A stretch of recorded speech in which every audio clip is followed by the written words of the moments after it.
Here's my favorite part. Ow, ow, ow, ow.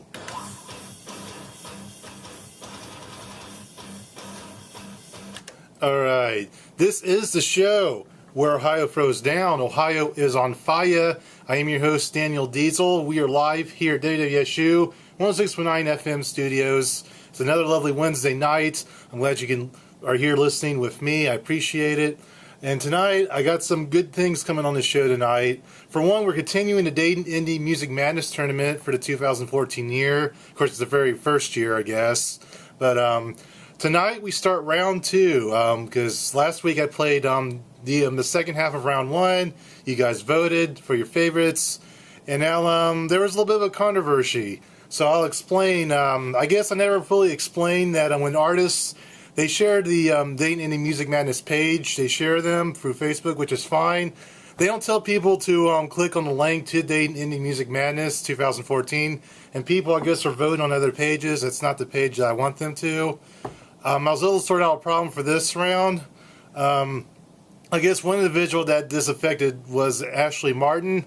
A lot of fans went to vote for her, but they voted on the wrong page. So we talked it out. And... So I explained for this time that for now on, voters have to vote exclusively at the Dayton Indie Music Madness 2014 page. Ashley Martin will move on to round two because otherwise she wouldn't have made it into round two. But she did have enough votes on the other page that people were voting on for her to get in. So she will be in. Ashley Martin will go on to round two, and I'll play her song tonight. And also on the air... Let's see, I also got Sixth Senses. They'll be playing. Of course, they made on 2 weeks ago. Well, I'll tell you who else made on through round two that was on last week. We got Skeptimistic. They're moving on. Robert Watson, I want to share my life with someone. They will move on. Jay Glow in his song, Why He Do That. And then we got Faith Baby. Melvin Robertson, a.k.a. Faith Baby, with Ready to Go Down. He's moving on. Brandy Danielle with My Everything. She's moving on. Of course, Ashley Martin, Play With Fire. She will move on due to technicality. And, of course, last but not least, person that got enough votes to move on to round two was Abel Danger with Chaos. So, I will play this. I got 13 songs I'll play for you throughout the evening. You got to vote on that. Of course, there'll be a cash prize for the winner. And of course, in 2 weeks, we'll have a festival. As many of the artists that's part of this tournament as I can possibly get. They will be here. I'm going to invite them. And of course, the final four. See, the top four will move on from this group of 13. The top four vote getters will be in a championship, and all their song played once again next week. And then one of those four will win the championship. They'll win a nice little certificate that I'll make personally for them. And we'll take pictures together. I want to get a bunch of us together for a picture. Like a giant selfie is what they call it nowadays. Giant selfie. We'll sign some shirts. And let everyone know that Dayton Indie Music Madness was a real thing in 2014. So that'll be coming up. So check your Facebook for that. And oh yeah, tonight around 9 o'clock I will have a live interview with the Speaking Sons. They are a band from close to the Yellow Springs area. I really like their music, and I'll talk to them live for an interview. And also, I think they're going to have an acoustic performance of one of their songs. So I look forward to that. And I'll play some of their songs later on tonight. I'll play a few songs around 10 o'clock hour once I'm done speaking and broadcasting to all of you lovely people. The other thing I want to talk about, the Ultimate Warrior died. It's been big news throughout the day. This past weekend was WrestleMania 30, and there's 2 big days to it. Like Saturday is their Hall of Fame ceremony, and then of course Sunday is the WrestleMania 30 where they wrestle. And the Ultimate Warrior was inducted into the Hall of Fame this past Saturday, and along with him, we also had Jake the Snake Roberts, Razor Ramon, Mr. T, Lita, and Carlos Colon, all in Paul Bear, the manager for The Undertaker. So they all were inducted in the Hall of Fame this past Saturday. And of course, Warrior, he was one of the bigger stars of that group, and then he actually appeared on Monday Night Raw on Monday night. and talked a little bit, did a promo. He had his Warrior face paint on. And then the next day he dies. It was very sudden. And thoughts go to his family and friends because it just happened like Tuesday night around 8 p.m. Eastern time. They believe he had a massive heart attack. Someone that's, when you have a heart attack that's that massive, usually just takes you. Of course, and he was 54 years old, so he was of old age. He was getting up there in old age, and what a way to go out. He got into the Hall of Fame, and one of the things I remember about the Warrior was his promos. He was one of the wildest promo cutters ever. He would make that snort of his, like he snorted, and he'd say some lines like, "Load a spaceship or the rocket fuel, load him with the Warriors." And what else did he would say? He cut a promo on Hulk Hogan for their match at WrestleMania. He was like talking about he want Hulk Hogan to crash his airplane. Like he had to. I forget how it went. You know what? If I get a chance at the end of the night, there was like a montage of his promos. It's pretty crazy. Since he died last night and he's in the Hall of Fame, I'll try to find some promo clips of him end of the night. So rest in peace, Ultimate Warrior, but also rest in peace to Undertaker's streak. I guess one more famous aspect of WrestleMania was he had been 21-0. He always won his matches. But that's not true anymore. He lost to Brock Lesnar this past Sunday. He was beat up pretty badly, I heard, and he's now 21-1. More than likely he's going to retire. I think he was towards the end of his career anyway. Now that he's lost, more than likely he's done wrestling. Like he needs the money. Like those WWE guys, they make $20 billion a year. If you're a big star, so I think he's fine. I think he can retire now. So that was WrestleMania. Oh yeah, and I mentioned there was a 14-woman battle royale. It was AJ Lee wrestling against 13 other women. And I was asking myself, now is that a wrestling match or is that my fantasy? Drum roll. Oh, I couldn't help it. Oh, is that my fantasy? Oh, man. And something else I want to talk about that's making big news, and it's actually important for college. If you're an athlete, I guess there's a movement for college athletes to be treated as employees because the work conditions are getting so harsh now. Like you have to. They're like during the sports season, you get very few days off, if any. You have to be in the workout room. And what it is kind of like most everything that athletes do is mandatory. And when it's mandatory, that sounds like an employee. Usually volunteers, like which they're claiming that sports athletes are, that they're not volunteers. That they are volunteers. But they still got to do everything that you have to do because if you ain't working out and that assistant coach, he doesn't think you're working out, he's not going to play you. He'll probably kick you off the team. He'll probably flip you the bird and punch you. Yeah, there's a lot of people that abuse power. I think this is evident that when people think that they have you in your possession, they will abuse you and stretch your limits. Quite frankly, I do think college athletes should be treated as employees. This is big, and it started with a group of Northwestern players. They put in what is it called? An application, a petition, and now it's spread to Ohio. And now the state of Ohio now believes that they should be treated as employees. You know what? Round of applause to that. I do believe they should be employees, especially in college. Just make a little bit of money, because that way they can afford their college rent. They can help out their family. Yeah, let them, they should be employees. Because, there's actually other college departments that do allow students to be employees and get paid a little bit of money. It goes to their education. I don't see why college athletes can't do it either. I believe their ruling is old school of anything else, which is why it's been that way. It was kind of the old way of doing things way back in the 1920s, where I guess there wasn't much money to be made. Like the only people that got paid were farm owners and businessmen. But times have changed, man. We need money. The economy's bad, so everyone needs to get that oolah if they can get it. So with that being said, one more thing. This was coming, but today is a holiday. Every day on Ohio's on Fire, it is a holiday. Today is April 9th as I do this show. And I'll tell you what today is. Today is Name Yourself Day. That's right, you can give yourself a brand new name, a brand new identity for one day only. But let me read it's always on April 9th. You Name Yourself Day is your chance to give yourself whatever name you like for a whole day. If you like your name, then change your name legally after today. If you don't like your name, use today to select a new name for, for life. And you can always try again next year. You can celebrate Name Yourself Day every year. Participating in Name Yourself Day is simple and easy. Go ahead and give it a shot. Change your first, middle, and last name, or change all of them, or change one of them. Give yourself a cool and catchy nickname. You know what? I'm going to do that. Because I have a few nicknames already. Like, you know me as Daniel Diesel, or Big Diesel, or Daniel the Master Lover. No, that's not my nickname. I tell you what, I'm going to give myself a name for today only, and you will have to refer to me as this while I'm on the air tonight. When you call me, my name for tonight is Jack Juan.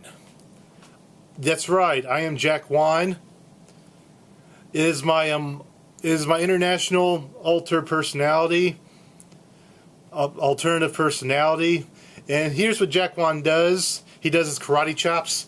Wah! And he eats hot sauce all the time. Like, for breakfast, lunch, and dinner, it's nothing but Tabasco sauce. You get it put on a spoon and you just eat it. Nothing else. I drink and eat hot sauce all the time. Oh yeah, and I have the ability to fly. See, I can fly away from here and go to Mars. But yes, I am Jack Juan the Magnificent. That's what you will call me for the rest of the show through 10 o'clock. So listen, if you want to talk to me, Jack Juan, or if you have a question that you can ask the Speaking Sons later on in tonight's show, if you have a question for them, call me here at 937-775-5555. So yes, please call that number, and we'll see. Or you want to say hello to the Speaking Sons.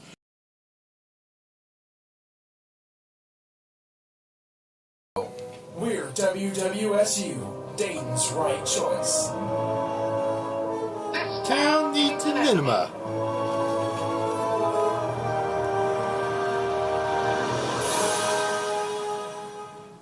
As Matthew McConaughey would say, all right, all right, all right. Yes, all right. So we are back with Ohio's on Fire, and you just listened to the first three songs of our tournament for tonight. We had Robert Watson, we had Maroney Lane, and of course we just played Scap the Mystic. So good luck to those three. You got the top 4 votes. We'll move on to the championship round. I'll play the other 10 songs throughout the show. But it's now time, I believe it's now time for everyone's favorite segment. It's now time for OMVP. And that stands for Ohio's Most Valuable Pedestrian. Where's my theme music? There we go. There we go. OMVP. To the very best or the very weird of the state of Ohio. Weird in a good way. You win this award even if you don't win anything else ever in life. Oh yes. Do do do do do do do do do do do. Alright, that's enough of that. Alright, it's OMVP. Yes, it's an award that's not really an award. Kind of like pat yourself on the back, I guess, is what you can do if you get this award. But actually, I got some good news. It's actually from very close by this OMVP is going to this week. But I'll read this article from the Dayton Daily News. Wright State student Elizabeth Shrack won the 2014 Miss Wheelchair Ohio pageant and will represent the state at a national competition in August. Shrack, who was crowned Sunday at Wright State University, beat out 3 other competitors, all fellow Wright State students, according to the university. It came as a total shock that I actually won, said Shrack. I felt like I was in a dream. As soon as I found out, I was like, oh my gosh, oh my gosh. Although this is the university's first year hosting the wheelchair pageant, Wright State has turned out the most contestants of any Ohio university in recent years. We are honored to have the chance to host this year, as all 4 contestants were from Wright State, said Tom Webb, director of the Office of Disability Services at Wright State, and a pageant judge. However, Shrack's victory reflects best on her rather than on Wright State. Shrack has been living with cerebral palsy her entire life. She's working towards a degree in social work. Throughout her studies, Shrack has been involved in activities that have put her in the forefront of advocacy for others with disabilities, according to the university. The Miss Wheelchair Ohio pageant is designed to find a charismatic and well-spoken woman to advocate for Ohioans living with disabilities. In the wake of her victory, Shrack had begun preparations for the Miss Wheelchair America 2015 pageant, and that will be on August 4th through the 10th in Long Beach, California. To help Shrack cover expenses for a national competition, visit her fundraising website at GoFundMe.com/86HP8C. And of course, there's the other website, GoFundMe.com. Oh, that's the same thing. So that's right here at Wright State University. That's a really cool thing that we're doing. And Elizabeth Shrack, she won them all. So she actually did win a trophy at this competition, and she could win the grand prize in the national competition in Long Beach, California. I don't know how much money you can win if you win that contest. I'm sure there's a cash prize involved and all that. Yeah, I just have to thinking that I wish her the best. I think she'll win. I have a good feeling about this. But even if she doesn't win the national competition at Long Beach, California, she does have one award that she'll always have. Something she can make up. Maybe she can draw on a piece of paper, because it's not an award I really give out that's physical.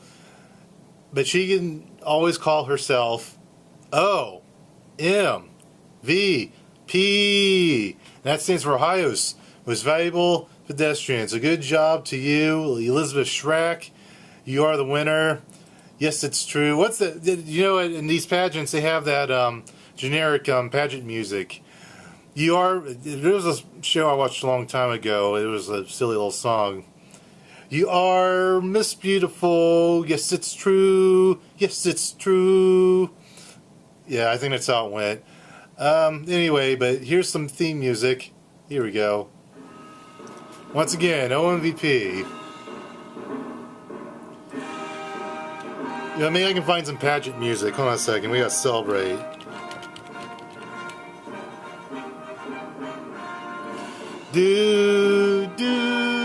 Yes, OMVP, Elizabeth Shrack. Yes. Let's see this one. Pageant music. Okay, let's put some pageant music on real quick. Okay. That's Mr. Saxo Beat. Do. Maybe it's instrumental, I think. Hold on. Do. That's right. Get your thing on.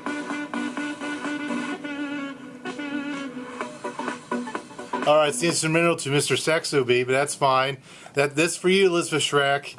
Now with that, some announcements. Yes, I will be on next Wednesday night live. I'm live.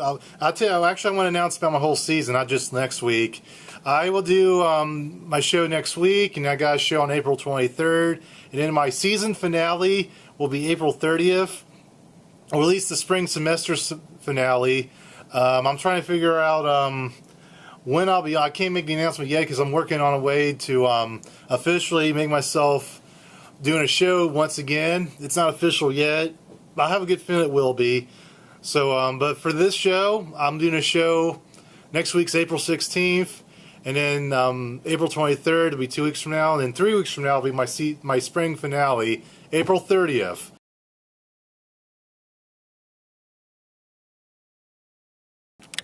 And we are back with Ohio's on Fire. Just now you listened to Robert Watson's I Want to Share My Life with Someone. And then you also heard Joe Ben's Pride and Innocence. My guests for tonight are here in the studio live. They are from the Speaking Sons. We got Jacob Diebold. And then we got David Byrne. So say hello, everyone.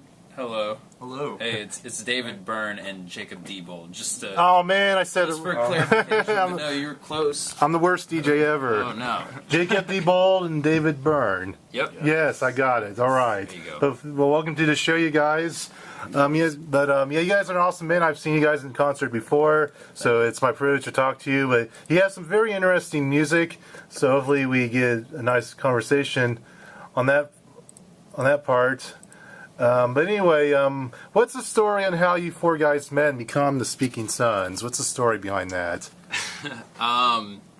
Well, Speaking Sons has gone through a couple different revelations. It started out, I'd say, in 2011 or maybe 2010. Yeah. Jake and former bandmate Jay Tillett started a project, and it just sort of evolved into the lineup that is Speaking Sons now. It's sort of turned into the most cohesive music project that we've, I think, have all been a part of. I can safely say that for myself. And, close. But I don't know. It's it's been a fun ride thus far. That's for sure. Do you have anything to say? Yeah, I mean, I just add to what you're saying. Yeah, we've been through a lot the past year or two. We've had a lot of people come into the band and leave shortly after just because of time commitments and whatnot. But yeah, we finally have like a real solid group of people, and the other half of the band who couldn't be here is actually, they used to be in Wheels and various other projects around Yellow Springs. And, Okay. We all sort of grew up together. Yeah. Cool beans. We all feed off of each other. And Yeah, definitely.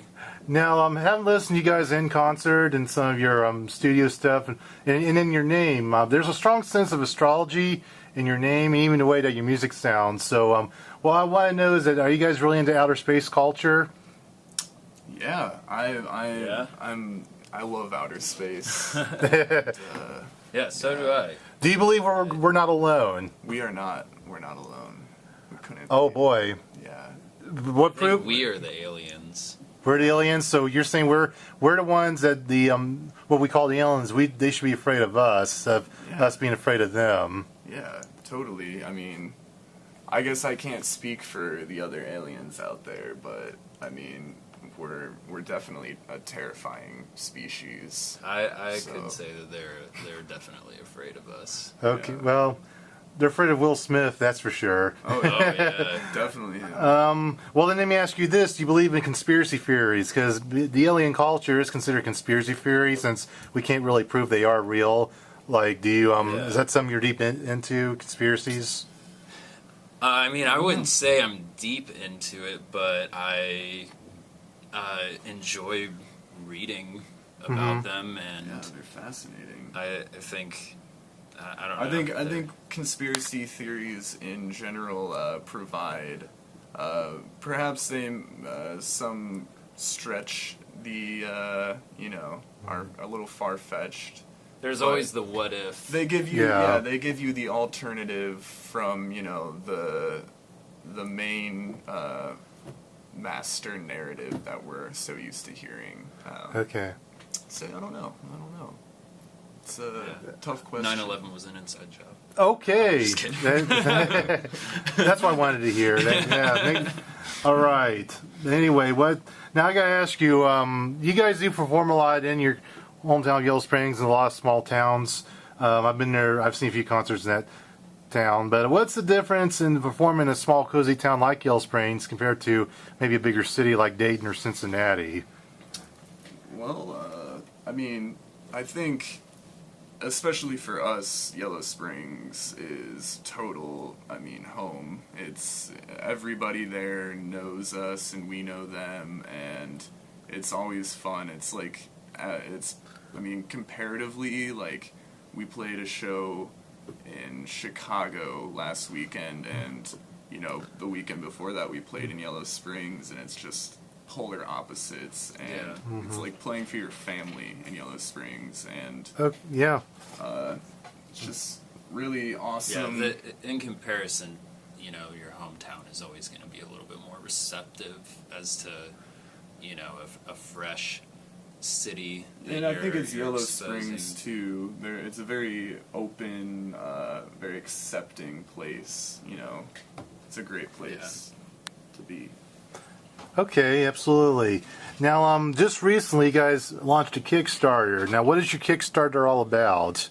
Our Kickstarter, well, it just finished about a week ago, and we made our goal, and we cannot thank everybody who contributed to that enough. But the goal was to raise money to fund our new album that's going to come out in the next month or so. Okay. We're in the final processes of getting everything under wraps, and we're going to be releasing the album on vinyl, colored vinyl, pink vinyl. Wow. Yeah. Which is pretty cool. Awesome. And CDs and posters to go along with the merchandise campaign. But it's we had an initial goal of $2,600, and we actually passed that up by $1,000 from donations for people who are contributing as backers. And it was a pretty cool and amazing process. Really happy with how it turned out, and extremely thankful for all the support we got from everybody. Wait, how much money did you make again? $3,600. Well, cool beans. Well, Yeah. well, hopefully you can use that to make an awesome album. Yeah. And pink too. That sounds sexy. Yeah. Now, I'm doing this little tournament, the Dayton Indie Music Madness. It has a variety of artists and genres. What type of bands and artists do you really like that's coming out of Dayton or Yellow Springs right now? That you really enjoy? Well, I mean, I'll definitely say I love Sport Fishing USA. It actually is thanks. David's other band who he plays in with Nathan and Brendan Moore, brothers. Again, they were born and raised in Yellow Springs, and With that being said, big shout out to Blue Moon Soup, who are some dear friends of ours. yeah.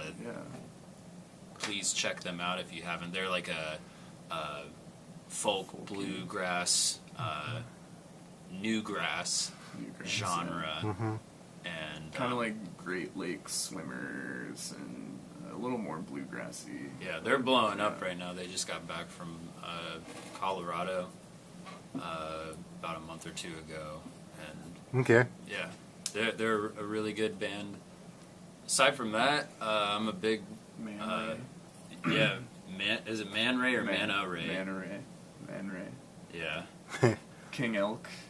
I like them. Yeah. Motel Beds. Motel Beds, definitely. Well, cool. Yeah, they're all good bands around here. All right, so shout out to them. With that, the audience at home, there's a lot of people listening at home. I'm going to give them one last chance to call the studio and ask you guys either a question, or maybe they want to say hello to you. Yeah, but yes, audience, this is your chance to ask your question. If you don't know us, yeah. Or you can do it on Facebook if you want to type in a question to me at Facebook. I'm still here with the Speaking Sons, and we got a treat for y'all. We've decided that we want to do a song for you guys. Me, David, and Jake, we're going to be doing a song by Billy Joel, Uptown Girl, karaoke style. So guys, come over here. All right. Okay. And also, thank you to Greta for calling in. Greta called in. She's a fan of the band. Woo! Thanks, Greta. All right, now go to mic 2. Let's see. I'll turn this mic on. All right. And now we can use that mic. Perfect. All right, so Billy Joel on you. Billy Joel. So this is Daniel Diesel, and this is half of the Speaking Sons with Uptown Girl by Billy Joel. All right, let's get this up here. Too bad it's not. Wait a minute. Boys.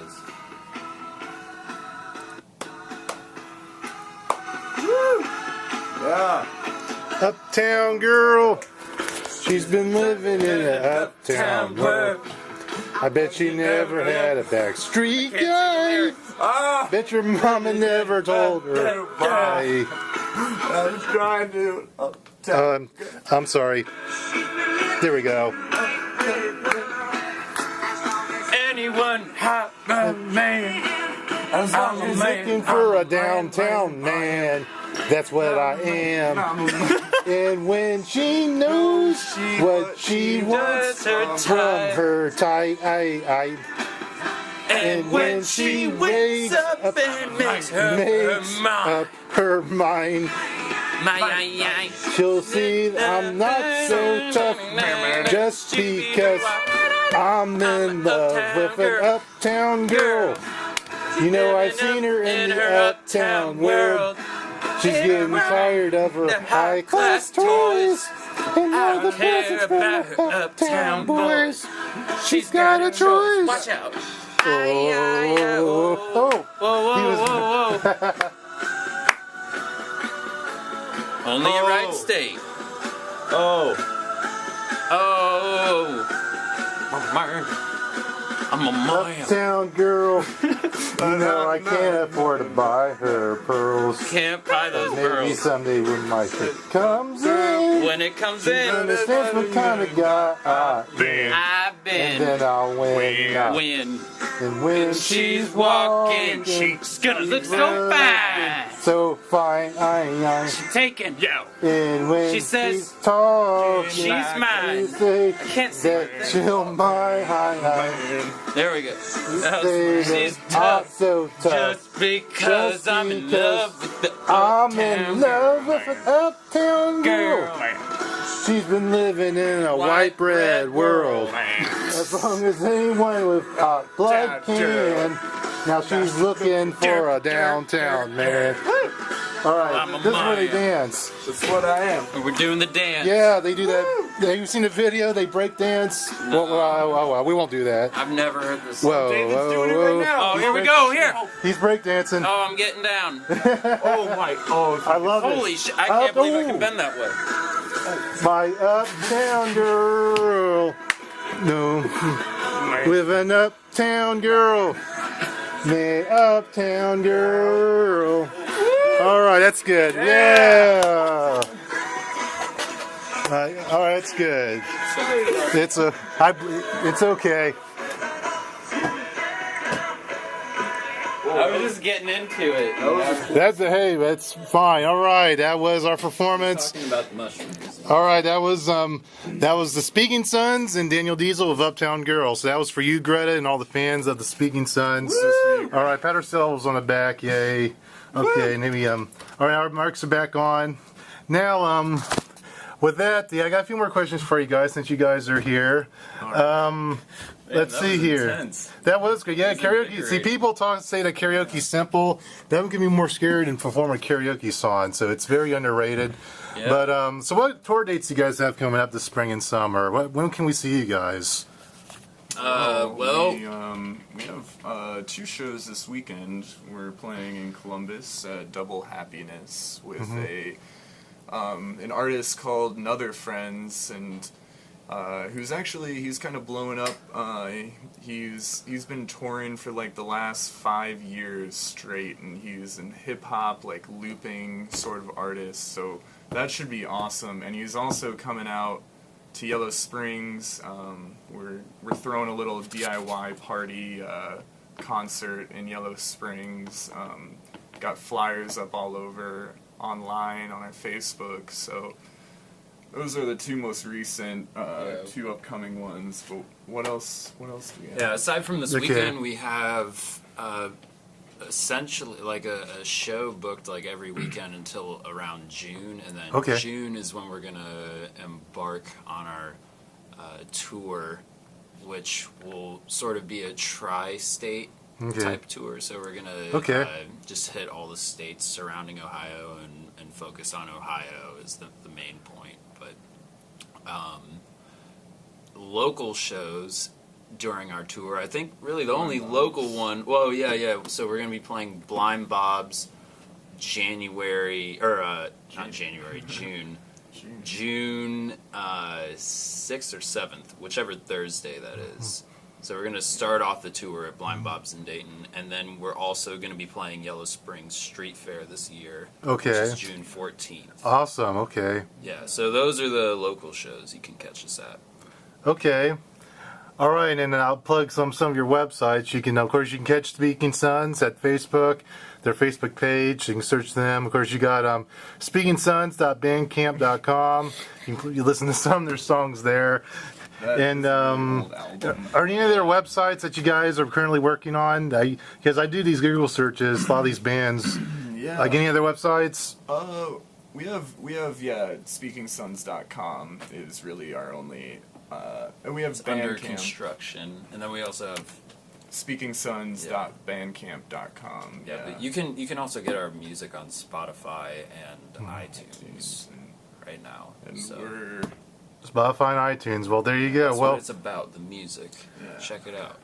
all right. Well, check it well, out. that's. It looks like that's all the questions I have for you guys. But once again, to Jacob and to David, thank you for being here. Of course, shout out to Sam Salazar and Connor Stratton. They couldn't be here. They're also with the band. So hopefully they didn't get abducted by aliens. They And might have. maybe that's why they couldn't Sam make it. Salazar probably did. Yeah. Oh, that's why he couldn't make it. Yeah. Well, shame on those aliens. All right, with that, thank you once again, guys, and good luck to you. Yeah, Thank thank you. Awesome.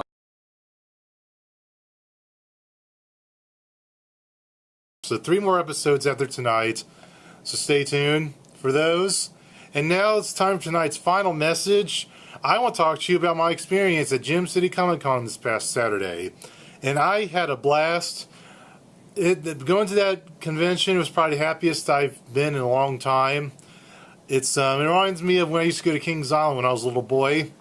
And but yeah, I got into this past Saturday, and what it is, although I'd gotten a free pass from because I know some people at a certain organization I'm in, I was able to get a free ticket. And oh hey baby, ho ho. Anyway, yeah, some people waved at me. You guys can see it at home. I got waved at. Anyway, I dressed up as Raphael from the Teenage Mutant Ninja Turtles, and then and I did pretty good. I got his mask. I got a little lab coat, and what it was his costume. Like when they go out for disguise, you ever seen a cartoon from the late '80s?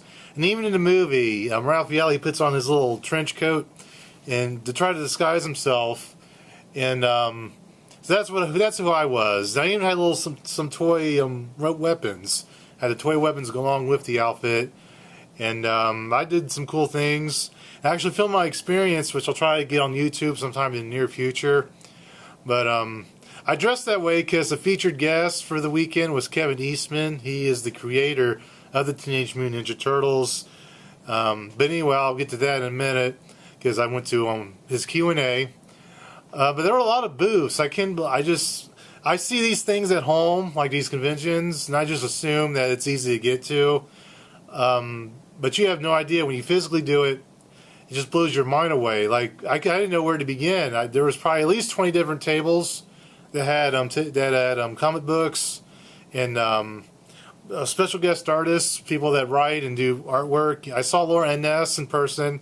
We finally met in person. I had talked to her on the show last week, and I also saw Red Hot Rebellion. I saw Carl Holtz, and I saw who else did I see? Sean Martinbow. He's the creator of Thief of Thieves, and then I also talked to Nate Lovitz. He actually does drawings for you. He charges you $40 for a small one. I think $100 for a really large one. I had him make me a Michelangelo drawing, and it looks just like Michelangelo, especially from the live action movies. He did a good job with that, and he does a bunch of drawings. What else did I do there? There was a bunch of different speeches. I know there was one that talked about Kickstarter. I know nowadays the thing to do when you need money to fund something, you got to go to Kickstarter or you got to go to GoFundMe, just like what Elizabeth Shrack is doing. It's the thing to do nowadays. And that's what a lot of artists are doing to pay for the paintings, to pay for their art, the equipment, pens, pencils, whatever they need. It does cost money. In fact, I know back in the 80s when we didn't have these fundraisers, a lot of comic artists would really struggle. Actually, Kevin Eastman, he spent all the money that he had, which wasn't much, back in 1984, to make his turtle comics. It was him and his uncle, Peter Lard, no friend of his uncle, Peter Lard. Anyway, they had an interest in comics, but they spent a lot of money, and they didn't eat very much. And a lot of artists, they have such a passion for this industry. They don't eat. They just don't eat or drink. So it's dangerous. It's probably as dangerous as being out in the Sierra Desert, I guess. But anyway, but I guess to make a dream come true, and some of these artists, their dream does come true. It was cool to meet these people. I saw a bunch of people. Who else did I meet? Well, I know another panel there was Women of Comic Book that featured Laura Innes, and it featured Sarah Ricard. She was there. Of course, Mark Waid, the comic book legend, he was there. I think Alex and Steven went on Sunday. They, of course, they're hosts at the corner. I'm sure they were excited to meet Mark Waid and everyone. They're into comic books also. So I heard they went on Sunday. But some other DJs went also. I know Patriot Pat, he went Saturday or Sunday. And who else went? Yeah, a bunch of other people. I was saying, I don't know who all went. But there was about 6,000 people in attendance for that weekend, which is a record for them. And also the Comic Book League, the people that I interviewed a month ago, and my other group, I don't say my other group, I care about them too, but I have two groups, the station and the Comic Book League. They had their own panel, and they talked about what it means to be a superhero and how do people treat them nowadays. Very interesting. I filmed some footage of that. And there's too much. What I need to do, I need to clone myself 8 times. That way I can attend all these panels and meet all the tables at once. I need 8 twin brothers and sisters so I can go, because you can't do them all. It's crazy. You can catch certain people certain times, and you can only try. You just got to pick to something that you like and go to it. With that being said, the thing that I really wanted to see, the main attraction, was Kevin Eastman, creator of the Turtles. And of course, on the website, which the guy who owns the website, he has since taken out all the pictures because Jim City is done for the year. They will be back March 28th through March 29th, 2015. So they will be doing another one next year at another center. So mark your calendars for that. Kevin Eastman, his smoking hot wife was on there. So she was there also. So he married well. That's what rock stars do. You got to have a rock star wife, I guess. Something like that. But he did autographs for people that had these special tickets, which were hard to come by. I couldn't get a ticket for that. But I did get a ticket for the Q&A, which anyone could get those. It was a pass to let you into the Q&A. And yes, he showed rare pictures of his early drawings from the cartoon and from the movies. It was him and Peter Lard. And old pictures of old conventions from the 80s. And he also showed a picture of his old house back in New Hampshire when he was starting out, when he was starving to death making the Turtle comics. And one of the things you guys probably didn't know is that the Turtles were never meant to be a serious comic book. It was actually a spoof of other comic books, and it's some early editions. And people liked it. Of course, I liked it when I was younger. I guess it's the chemistry of the 4 Turtles. They were all different. They were humorous. As you know the story, they were really good, and people wanted more, and so they made the decision to make more serious comic books. When it got more violent, I'll try to spoil any stories, but I know in the original 1984 comics, a lot of key characters actually die a very bloody death very early on in this comic book, so I won't say who. But they've gone on to do others. They would do a 1993 version. Archie's did one. And the thing is, for the longest time, they were an independent cartoon, the Turtles. But Kevin Eastman and Peter, they made the decision to sell them to Viacom, where they own the. They can still make comic books. They own the property rights, I guess. I think Viacom owns. I guess they have a majority ownership of the Turtles and their licenses that allows them to make movies and other products. which is why Viacom is the one behind the new Turtles movie this August. That was cool. So we talked about the movie. We talked about our thoughts on the trailer, and then after he showed a nice PowerPoint slide of all the stuff he did in his career and old pictures that no one's going to see anywhere else, we had a Q&A, and I'm trying to think of all the questions that were asked. I know one kid asked him about how do you feel about the live-action TV series they did on Fox, and he said that all that show with Venus de Milo, the fifth turtle, he said he seemed to be he cringed on that one. I think that's one of his major mistakes from the Turtle franchise was Venus de Milo, the girl turtle. She was that girl turtle. Yes, it really happened back in '97. They had a fifth turtle. It was a woman, but now we can't speak of it again because she's like the dark horse, the shameful, dirty child that no one wants to talk about. What else? Yeah, a kid asked about that, and then we had my buddy Christopher, the president of Comic Book League. He asked about the weapons, if there were any significant meanings to the weapons. And I guess Eastman did his research. They just picked the ones that looked the most awesome, the ones that make them look more superhero-like. And then I asked two questions myself. I asked about James Avery. If he ever established a personal relationship with Avery. The only times he ever saw James Avery was when they would get together for turtle-related products, like the old cartoon show. And the last time he saw him was back in 2009. They did have a reunion, a 25th anniversary reunion, which they're filming a documentary. They filmed a lot of stuff for that, which they hadn't released it yet. And of course, since then they filmed a lot more of the documentary. It's going to be a 2-hour-long documentary that's supposed to come out the same time as the Ninja Turtles movie, the big blockbuster movie that'll be out in August, which of course it's the 30th anniversary of the Turtles. They will turn 30 in August. So, but he said that it was a sad day when he heard he died. He will be missed. Because James Avery, he was Uncle Phil in The Fresh Prince. That was his other claim to fame. For those of his physical appearance, that was his fame, was being on The Fresh Prince. But his voice, he was the Shredder on the Turtles cartoon. So he passed away in January. And then I asked Eastman something else. I asked him about coming out of their Shells tour. Because it's true, I did go to that concert back in '91. I was a little boy. It was at the Hare Arena in Trotwood, Ohio. And he said that I guess this company, they wanted to compete with Disney on ice. And they followed the Turtles. They were animals. They would relate to the family, which it did. It was a successful venture for that year. But it also, I guess it was critically panned also because the storyline was kind of hokey.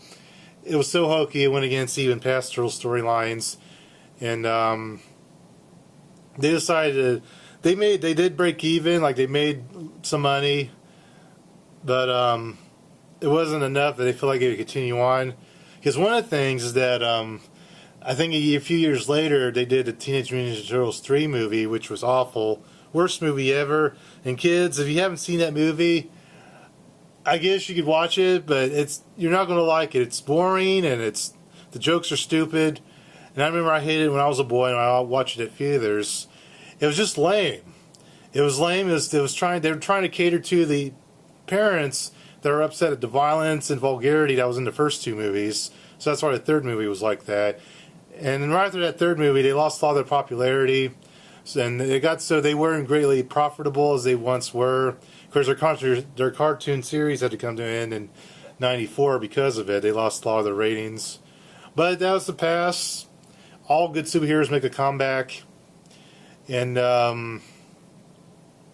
are back now, thanks to, I guess, Viacom bought a majority of their property. And they got their cartoon on Nickelodeon. They got the movie. The toys are getting popular again. The young kids, like when I was their age, they're starting to like it also, so that's cool. Like, I've come full circle now, it seems. Maybe. I'm trying to think, well, oh yeah. At the end of the Q&A, a lot of people got their picture taken with Eastman, and I got my picture taken. I got 2 pictures. I was in my Raphael costume. And then I took off my costume, and I had a regular photo, which, if you go to my Facebook, right as of now, probably for the next few weeks, that'll be my profile picture, me and Kevin Eastman. And he's a cool guy. If you're at his Q&A, either Saturday or Sunday, you ever meet him, I highly recommend it. You won't be disappointed. He cares about people, he cares about his fans, and I mentioned he has a smoking hot wife, so you won't be disappointed. So with that, yeah, check out that picture at my Facebook. And that's all I got to say for this episode. So once again, watch me live, listen to this show live next Wednesday night, 8 p.m. I got the results of round 2. I will announce those, and then I'll air the championship songs, the final 4. Warning, this episode of Ohio is on Fire contains strong opinions and viewpoints that belong to the host and guests that appear on Ohio is on Fire. This show contains entertainment and honesty that reaches extreme levels. Please do not try this at home. Tyrants did it. Hitler took the guns. Stalin took the guns. Mao took the guns. Fidel Castro took the guns. Hugo Chavez took the guns. And I'm here to tell you, 1776 will commence again if you try to take our firearms. My name is Elizabeth Holford, and I'm the Executive Director at Equality Ohio. I have a First Amendment. Equality Ohio. These officers want me to leave this position just because you got cameras. Equality Ohio. Can you believe it? Witnesses say during a heated confrontation, a healthcare reform opponent had his pinky finger bitten off when he stuck it in a healthcare reform supporter's face. Police say the 65-year-old man picked up his finger and drove himself to Los Robles Hospital, where they're now trying to reattach it. Police tonight are searching for the biter who ran from the scene. Enough! Silence! I can't take no more. Fire! Fire! Fire! Fire! Let's just talk. Listen, I'm sorry. You're highly professional at what you do. Get here and